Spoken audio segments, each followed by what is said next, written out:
Your society teaches you to very rigidly control your emotions. 皆さん方の社会では感情を非常に厳格にコントロールすることを要求しています。That is like saying, control your feminine energy. それは言ってみればですね、女性エネルギーをコントロールしなくちゃいけないって言われているのと同じことなんです。Anytime you have to control something, you are not going to bring it to balance.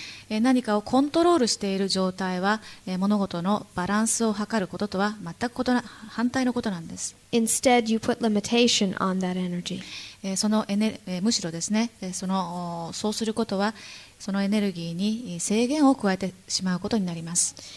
On the other side of the coin, many people have difficulty physicalizing what they're really feeling. 一方では自分が感じていること、フィーリングで感じていることを物理次元に表現していくこと、現実に移すことに障害を感じている人がたくさんいます。Perhaps they have dreams and visions that they want to accomplish, but they never have the energy to make it real. 心の中ではいろいろな夢だとかビジョンがあるんだけれども、それを実際現実に移していく力がないという人がたくさんいます。That's the challenge of the masculine energy. それはですね、男性エネルギーなんですね。ですから男性エネルギーを表現していくということで、その人は課題を持っていることになります。Your balance will take place by feeling and expressing your emotions, and then bringing those feelings and emotions into action in the physical world. そしてこうしたバランスを取るためにはですね、必要なことは、自分自身でフィーリングを感じてみるということを許可すること、そして、感情を外に表現していくことを自分自身に許容すること、そうすることによってバランスを取ることができます。That concept is very easy. コンセプトはですね、とても理解するのは簡単です。However, many people find it quite challenging to actually accomplish this. しかし、実際にそれを実現するのはとても難しいと感じる人が多いようです。But if you continually focus on feeling and expressing your feelings and then carrying it into action in your life, you will do much to bring about an integration in that energy. 皆さんはフィーリングを実際に自分の感じていることを行動に起こすことによってそうしたエネルギーのアンバランスをバランス状態にすることができます。Is this clear? これで、明確でしょうか。はい、ありがとうございました。Thank you. Question? 質問をどうぞ。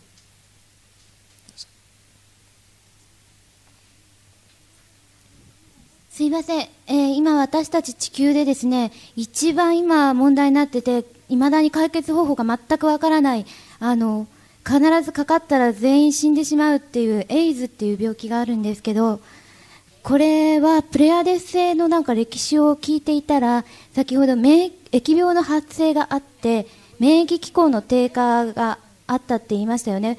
それがエイズっていう病気もやはり免疫機能が低下して風邪をひいたらそれだけで死んじゃうとか、そういうことがあると。でこれは一体どういう意味で今の時点になって私たちの身の上に降りかかってきたのか、それはどういう意図があって、こういう何かの功罪があって出てきたのか、それともそしてまたこの解決をする道は私たちにあるのかっていうことですね。もっと身近なことを言ったら、私たち地球人がもしかかってしまった場合にはどういうふうに持っていったらいいか。もちろん治療方法とかは文明が進んでいないからわからないのかもしれないけど、私たちはそれ以前にもっとやることがあるんじゃないかと思うんですけど、わからないんですよ。それをぜひアドバイスしてください。We knew someone was going to ask that question. 誰かこの質問をするんじゃないかなと思ってました。Often when we talk about the Pleiadian plague, many of you do see that it is quite a very pronounced parallel to what is going on your earth. プレアデスで起こった疫病を説明するとですね、地球で現在起こっているこのエイズという現象と非常に似ているのを皆さん、発見します。Your planet is going through a powerful transformation from what we call third density to fourth density. 現在地球は3次元から4次元へ移行するとても重要な時期に差し掛かっています。The qualities of third density are separation, 3次元の特徴は分裂です。temporary loss of memory of your greater soul connections, そして自分が、魂と結びついているんだ、大いなる魂と結びついているんだという記憶が一時的に、なくなっている状態です。and the illusion of separation from the source or God. そして大いなる源あるいは神と呼ばれている存在と、個々の人間が切り離されているという幻想がある次元です。As you are moving to a fourth density reality, you're going to start reestablishing the connections with the source or God. 皆さんが4次元に移行していくとだんだんと、大いなる源あるいは神と呼ばれる存在との、結びつきをだんだんと確立するようになります。Instead of separating, you are going to begin to come together. The boundaries between you will lessen. 分裂状態ではなくて、お互いを隔てている障壁はどんどんなくなって統合状態へと向かっていきます。However, this will require some very profound changes to occur within each of you. しかしそれが実際に起こるためには、皆さんの内面でとても大きな変化が起こる必要があります。And these profound changes must also occur within the mass human consciousness as well. それが個人レベルだけじゃなくて、この地球の集合意識の中でもレベルでも起こる必要があるんです。We were talking before about how essential the quality of self-love is to balanced relationships. 先ほどですね、自分自身を愛する自己愛というものが、とにかく人間関係、男女関係で非常に重要だということを話してきました。When the Pleiadian civilization was repressing its negativity, we were only loving part of ourselves, only the positive part. プレアデス星人、過去のプレアデス星人が否定性を拒否していたとき、私たちは自分の内面の側面しか、一部しか愛することができなかったんです。We were hating and fearing the negative part. 自分の内面にあるネガティブな部分を恐れ、そして憎んでいました。That is what occurred. That is why the plague occurred. それが原因で疫病が発生しました。On your planet, one of the reasons for the AIDS manifestation is very similar. そして地球上で起こっているエイズなんですけども、これの発生の原因の一つもまさにこれなんです。You've been taught to fear and hate your dark side. 皆さん方は自分の暗黒の部分、闇の部分を恐れ、そして、憎むことをずっと教えられてきました。But even more so, your society even teaches you not to love your good side. しかし、それと同時に皆さん方の社会では自分の良い側面、ポジティブな側面を愛することも受け入れてきませんでした。For you are taught that self-love is wrong. というのも自己愛は良くないことだという考えがあるからです。As you move into fourth density, the pressure becomes more strong for all of you to learn the quality of self-love. 4次元に入っていくと皆さん方がですね、自己愛を学ばなければいけない、そういう状況にどんどん直面していくことになります。If you resist it, you can manifest all sorts of interesting illnesses. もし、皆さんがそれを拒否すると、さまざまな病気が起こってきます。As a whole, the AIDS virus is representing humanity's self-loathing, self-dislike. で、全体的なことから言うとですね、地球上に起こっているエイズという現象は、人間が自分自身を嫌っていることを象徴的に表しています。It's all the self-negativity that's been held and held and held inside. 自分の中にある否定性、ネガティビティがですね、ずっと抑圧されたままの状態で、体の中にとどまってきました。It is similar to our plague in that you will find your answers through the symbology of AIDS. それはプレアデスで起こったことと非常に似ています。そして地球においてもですね、エイズが表している象徴性、それから学ぶことができれば、解決を見出すことができるでしょう。Finding a cure for AIDS has really nothing to do with your evolutionary state. そのエイズの治療法をですね、見つけることは皆さんの進化の過程がどういうふうになっているかということとは関係がないんです。For you're going to find that no matter what treatments you use, unless the patient is willing to learn to love the self and begin acting on that, the treatments are not going to work. というのもですね、どんな治療法が開発されたところで、患者が自分自身を愛し、そしてその自己愛に基づく行動を起こす、ことを受け入れなければ、その人の病気は治らないからです。This is a very powerful lesson for mankind. これは人類にとっては非常に、パワフルな教訓になっています。Synchronistically, once the lesson is received by the mass consciousness of mankind, it will seem to you that a vaccine is developed which will cure it. これは本当にシンクロニシティ、共時性の法則で起こることなんですけども、人間の集合意識のレベルで、この教訓ですね、すなわち自己愛を受け入れなければいけないという教訓が学ばれれば、それと同じ時期に、エイズの治療をもたらすワクチンが開発されます。But that will not occur until the lesson has been learned. しかしワクチンの開発は、人間が集合意識レベルでその教訓を学ばない限り、達成されないでしょう。Keep in mind that the people who are experiencing AIDS are not victims of the disease. で理解してほしいんですけども、エイズにかかっている人はですね、この疫病の犠牲者ではないんです。For each person chooses what they experience in their reality.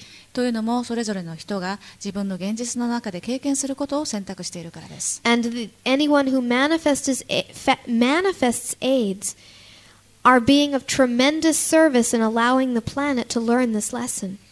そしてエイズにかかっている人はとても大きな奉仕をしています。地球全体がこの大きな教訓を学ぶことができるようにとても大きな奉仕をしています。Regarding the inner male and female energy, the same thing can happen within you. 内面に男性エネルギーと女性エネルギーがあるわけなんですけども、これに関しては皆さんに同じことが起こる可能性があります。If there is a fear or a hatred of one of these energies within you, you create a lot of negative energy held inside. 自分の内面にある男性エネルギーあるいは女性エネルギーに対する恐れですとか、それから憎しみの気持ちがあると、さっき言ったようなネガティブなエネルギーが自分の中でどんどん蓄積されてしまいます。Let us give you a very general example. 一般的な例を挙げたいんですけれども、 Let's say that a woman hates her own femaleness. 例えばですね、ある女性が自分の内面の女性をひどく嫌っていたとします。And she refuses to look at these feelings. そしてこうした自分の内面の女性のフィーリングを無視しようとします。What could happen is that through her life, she will repress that hatred of her female energy. そして彼女はですね、人生を通じて自分の女性エネルギーを抑圧しようとします。And something such as breast cancer may occur to bleed off all of that energy that's been stored within her. そしてやがてですね、そうしてどんどん蓄積されたエネルギーが肉体レベルににじみ出してきて、それが例えば乳がんというような病気に現れる可能性があります。Your body will eventually manifest what you've been repressing throughout your life. あなたの肉体はあなたが感情レベルで抑圧してきたことをやがてその肉体レベルで表現することになります。And manifestations of cancer and AIDS are representations of that repressed negative energy. そしてエイズですとかがんのような病気はこのようなに抑圧されたエネルギーが肉体レベルに現れたものだと言えます。Now that's a general statement because each person is individual. でもそれはあくまでも一般的な情報であって人それぞれによって状況は異なります。Each person will have their own reasons for manifesting those types of illnesses.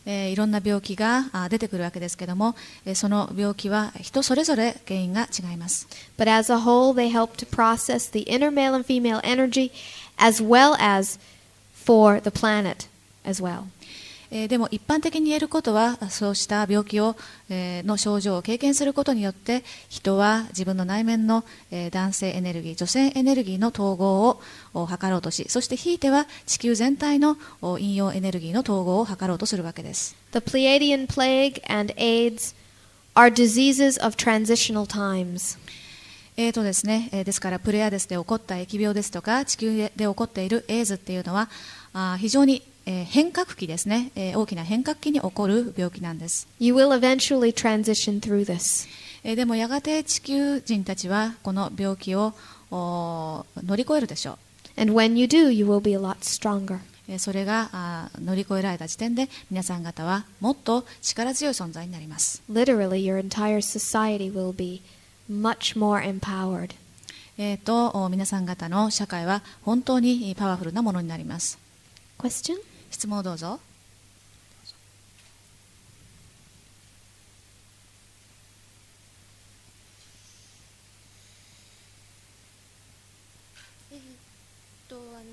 今の地球でのことなんですけども、結婚したら子供を産むのが当たり前みたいな状態で今あるんですけども、それはそのさっきの説明でもよその星でもそういうふうになってるみたいなんですけども、結婚して子供が産めないとか産まない状態、うまく言えないんですけども、そういうふうに子供っていうものは、どう夫婦とか女とか、それから地球とかにしてもどういう意味があるんでしょうか。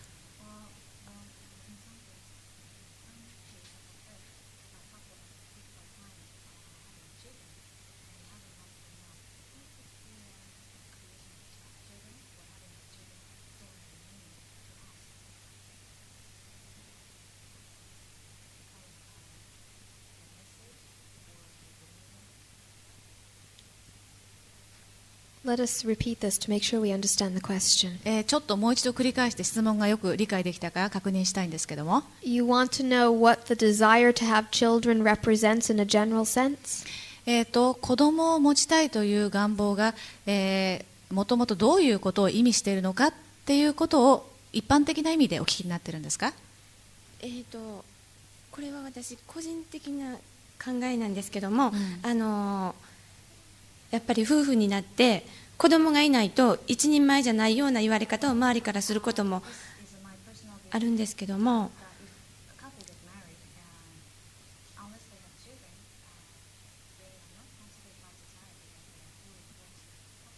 でもそれだけのためにその一夫一婦とかみたいに男女の形態とかそういうものがあるわけじゃないんじゃないかなと思うんですけども、でも子供ができるということが何か意味があると思うんで、それがお聞きしたいんですけど。なんかわからん。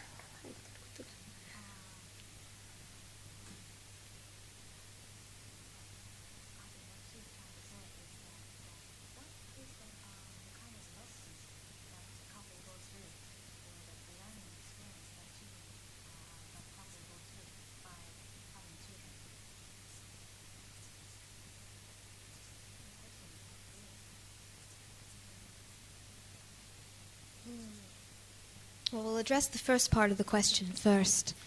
まず最初の質問の部分にお答えします。We are aware that there are societies on your earth who judge couples who don't have children as being somehow less than others. 確かに皆さん方の社会では子供がない夫婦は子供のある夫婦よりもダメなんだっていう考え方があることは理解しています。That belief system is actually very, very ancient. その考え方は非常に古い考え方なんです。In the ancient times of the breeding project, the more children you had, the more you were favored by the gods. 本当に古代、大昔ですね、まだいわゆる神々がいた頃は、子供が多ければ多いほど神々に愛されたという状況がありました。Or, the more children you had, the more favored you were by the extraterrestrial genetic engineers. また言葉を変えて言えばですね、子供をたくさん産むことができればできるほど宇宙人の遺伝子工学者たちが喜んだということです。Who were seen as gods. そして彼らは当時の地球人からすると神々だとみなされていました。This was for the purpose of populating the planet. それは地球上に、人口を増やすための方法でした。As you know, your planet is quite populated already. すでにこの地球上は人口過剰状態になっているのは皆さんよくご存知だと思います。This belief system is very ancient and really does not reflect a contemporary point of view. しかしこうした考え方は観念は非常に古いもので、現在の、考え方とは、見合ったものではありません。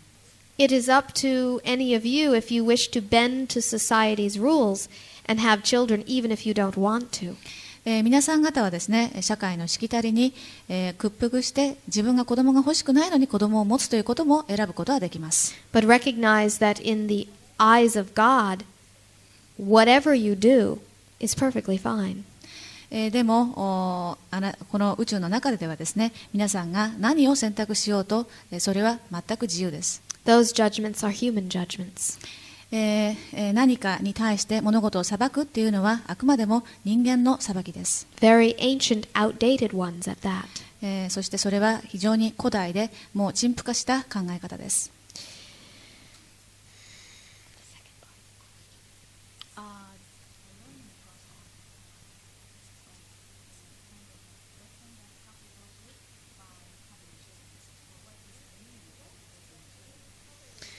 The lessons that any couple will go through in raising children is really unique to that couple. 子供を持つことによってですね、その夫婦が、経験することになるレッスンっていうのは、その夫婦、それぞれに異なっているものです。So we can really only generalize about it. ですからこれについては本当に一般的な意見しか申し上げることができません。Many couples choose to have children in order to have someone to carry on their tradition. 自分たちが持っている伝統を継承するために子供を作る人たちがいます。That's a very noble request, except when you think that's a very noble intention, except when you think about it from the perspective of the child. これはですね、非常に、立派な理由だと考えられるわけですけれども、しかし子供の立場になってみたらどうでしょうか。How would you feel as a child coming into a world with suddenly this burden of responsibility on you by the parent? 生まれてきたらですね、親がいろんなことを期待していて、その子供に重荷を課するという状況ですね、これは。Many people have children simply because they think it is what they are supposed to, without really thinking it through. またある夫婦たちはですね、本当に考えることなしに、ただなんとなしに子供を作ってしまう人もいます。Again, think of the perspective of that child who is born simply because his parents think he should be there. ですね、ただ子供を作らなくちゃいけないという理由だけでですね、生まれてきた子供はどういう感じがするでしょうか。The challenge for couples is to learn procreation from a point of excitement and joy rather than obligation. ですから夫婦にとってが直面しているチャレンジっていうのは、ただ単に義務感から子供を作るのではなく、本当にワクワクした気持ち、そして、至福の気持ちで実際に子供をこの世に生み出したいと感じることなんです。For if the child is brought into the world for any other reason than that, they will feel that burden. というのもそうした理由以外で生まれた子どもたちはですね、生まれた瞬間から、重荷を感じます。If that can be achieved, children coming into the world only because of excitement and joy, there will be no unwanted children in your society.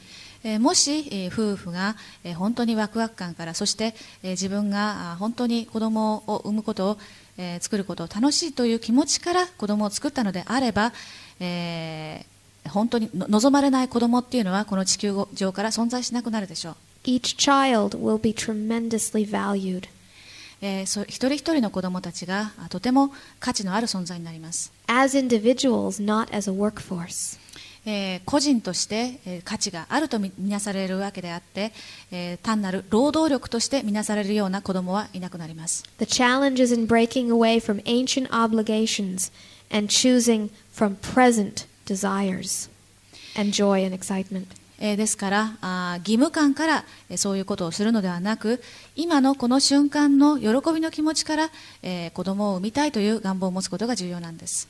Does this answer your question? これであなたの質問にお答えになってますか？はい、ありがとうございます。We know that someone out there in the audience is thinking about the idea of abortion. ですね、ここにいる人の中で、妊娠中絶ということについて考えている人がいるのを私たちは感じています。We will simply say that you cannot kill a soul. 私たちが言いたいことはですね、魂を殺すことはできないということです。You can only temporarily destroy flesh. 肉体は一時的に、殺すことは抹殺することはできます。We cannot tell you whether abortion is right or wrong.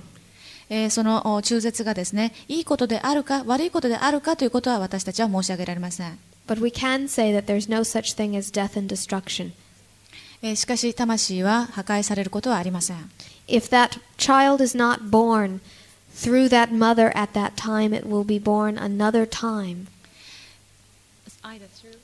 Or another. Yes. もしある時点で、子供が、生まれてくることができないのであれば、その子供はやがて同じ母親から別の時期に生まれてくるかもしれませんし、あるいは違った母親から、生まれてくることになります。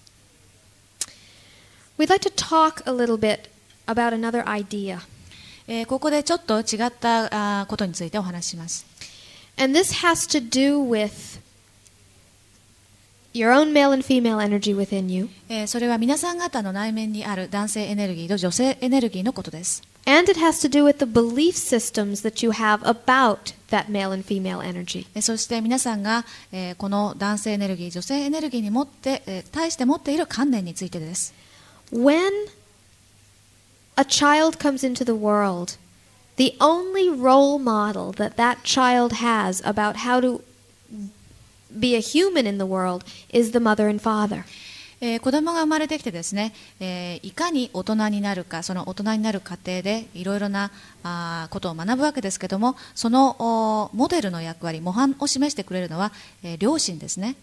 And so, from a very, very, very early age, the child will take on the energy of the mother and father.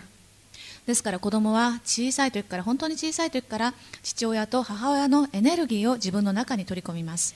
The first development of the inner male and female energy will be very close to the male and female energy of the parents.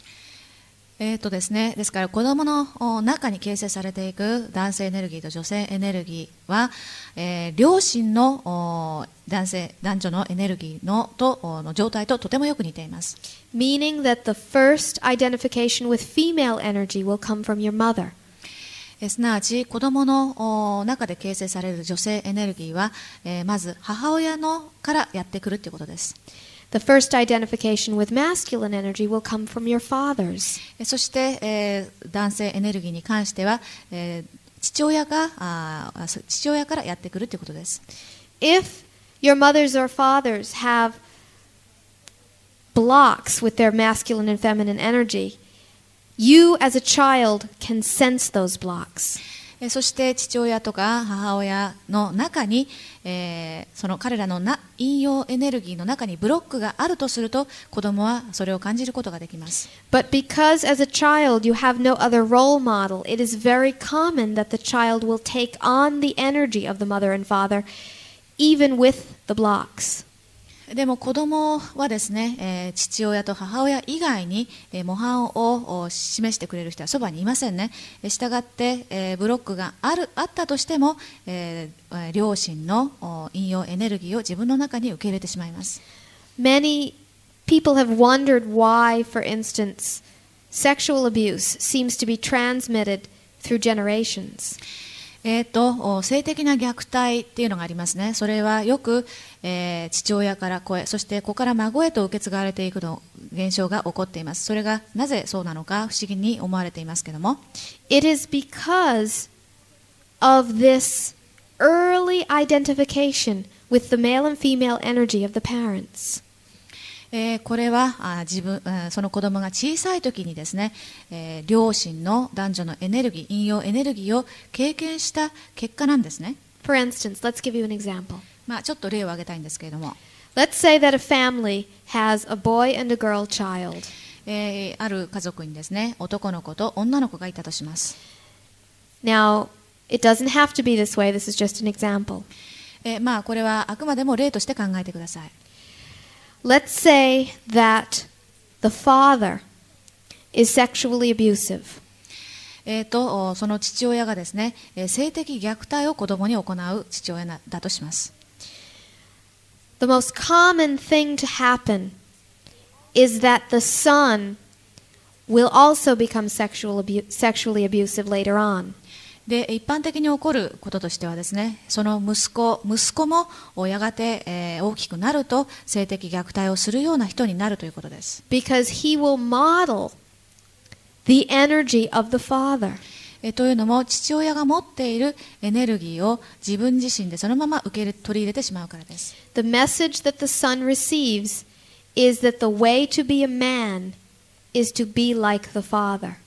で、少年が受け入れるメッセージっていうのはですね、男らしくなるためには父親のように振る舞わなければいけないと思ってしまいます。Even if the son is the focus of the sexual abuse, he may still adopt that belief system. もし、その父親の性的虐待の対象が、その男の子供であったとしても、その少年は、同じようなパターンを受け継いでしまいます。He will learn that that is the way to show love. そういう行為をすることが愛を表現することなんだというふうに思い込んでしまいます。And therefore you can see that as he grows up, he can pass that to his children and on and on. で、大人になるとですね、その少年がやがて自分の子供たち、そしてその子孫たちへとそのエネルギーのパターンを継承していってしまうわけです。Now let's look at the girl child. で、女の子の場合を考えてみます。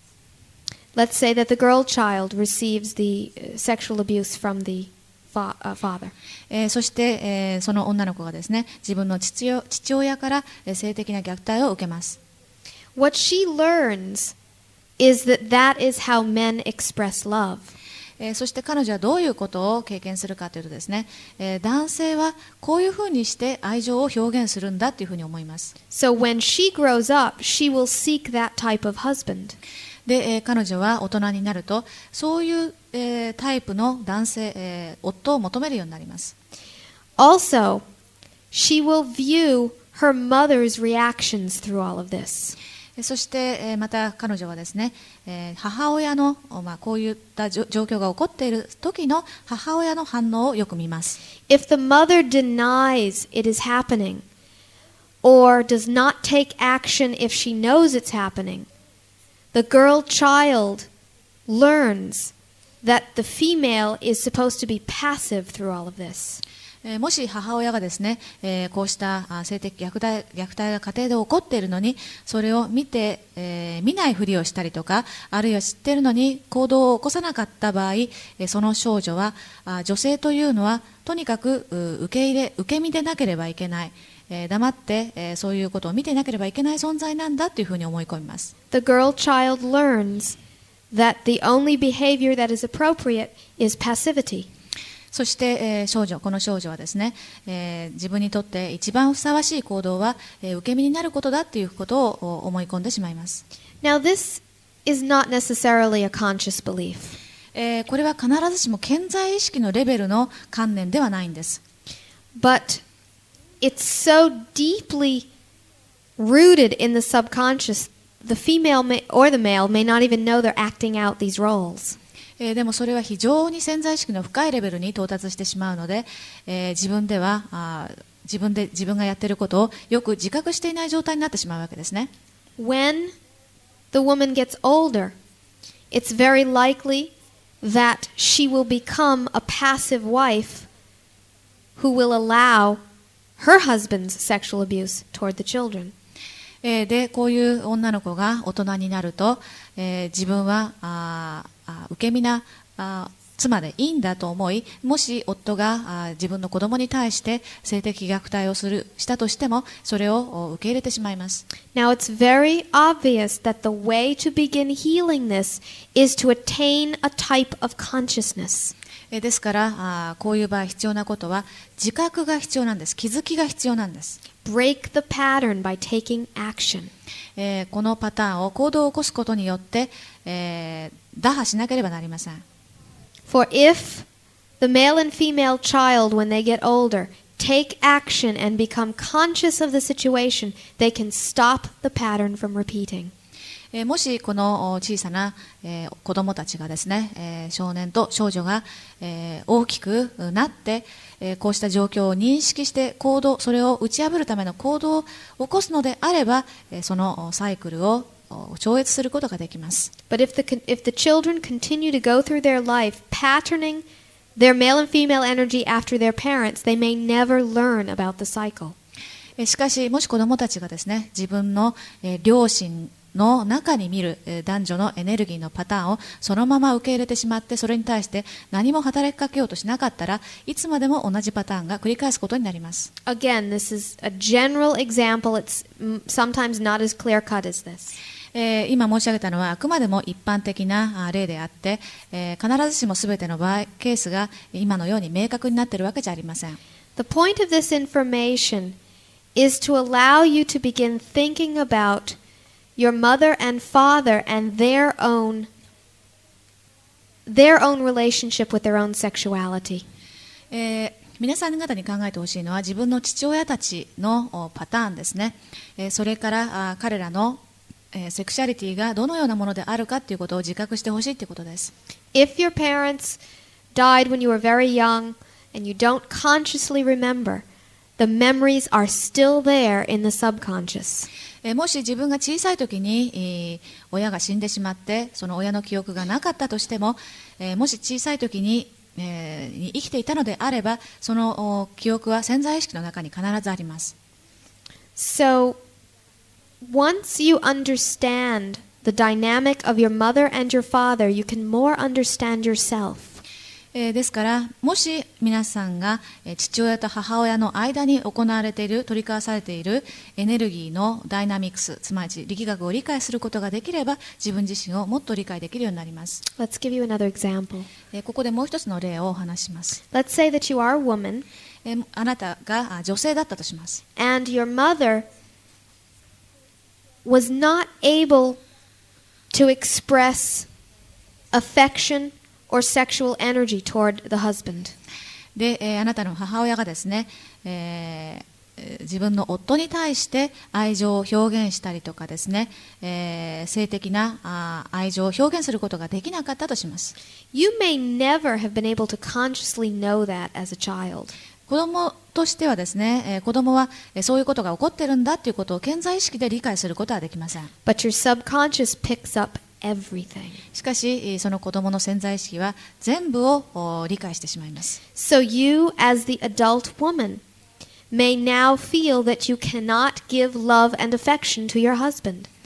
で、そうして成長した少女は大人になって、自分の夫に対して親密さやそして愛を表現することができなくなってしまいます。You may not know why that is so. そしてどうしてそれができないのだろうかと疑問に感じます。 It may be as simple as the idea that you've patterned after your mother.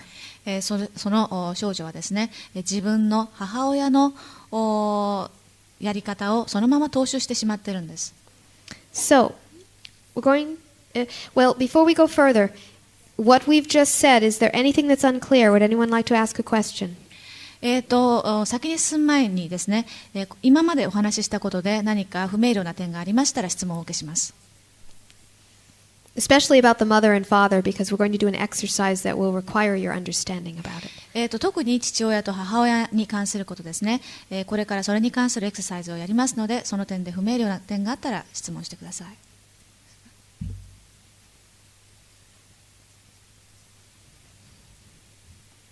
ちょっと確認程度のことなんですけれども、父母っていうのは例えば生みの親と育ての親っていうことがあるんですけれども、一緒に赤ちゃんの時から住んでいる育ての親についてのことを今までお話しなさってたんでしょうか。父と母っていうのは実際に血のつながっている父と母のことについて話されていたのか、一緒に赤ちゃんの時から家族として育ててきた親関係のことを話されていたのか。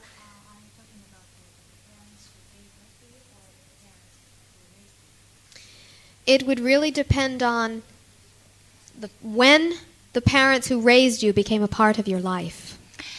それはですね、育ての親が、その子供をですね、どの時点から育てるようになったのかということに関わってくると思います。For instance, if you were given away at birth, we would suggest you focus on the parents who raised you.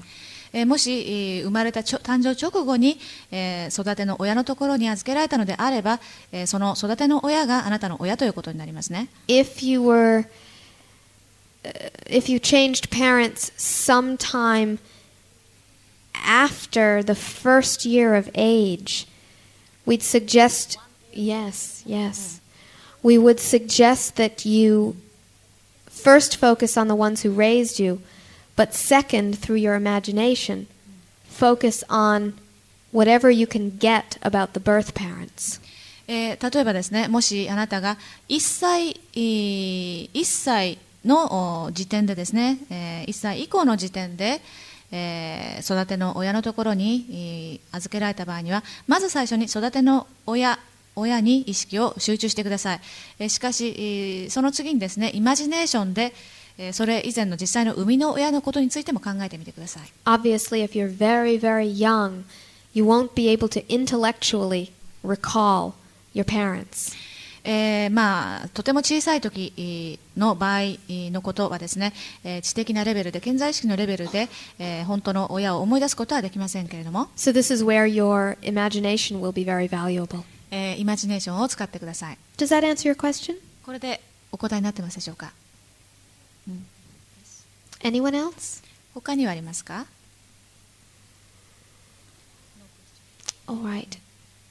We're going to ask you to take your notebooks and a pencil and They're gonna need it. yes. 筆記用具が必要です。次の練習には。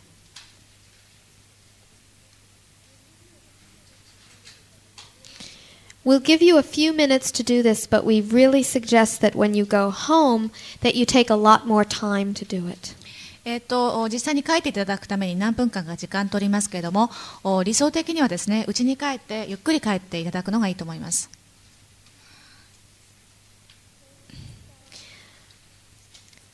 First, start with your father. まず一番最初に自分の父親のことについて書きます。And write down whatever memories that you have, whether they're from childhood or even from now, about your father's masculine energy. そしてですね、自分の父親が持っている男性エネルギーの特徴について書いてください。これは現在のことでもいいですし、子供の時のことでも結構です。How did he express it? 父親はですね、彼の男性エネルギーをどのように表現してきましたか？ Did he have any problems with it? 何かそれを表現することで障害が、困難があったようでしょうか？ Also think about, again through your imagination, your father's own sexuality. それからこれはイマジネーションを使って書いていただきたいんですけども、あなたの父親のセクシャリティですね、性的な態度。What was that like? Was he comfortable with it? それはどんな状態だったでしょうか？彼はそれを表現する上で、別に問題を感じていなかったでしょうか。 And then when you're finished writing that, do the same thing with your mother about her feminine energy. そして父親のことが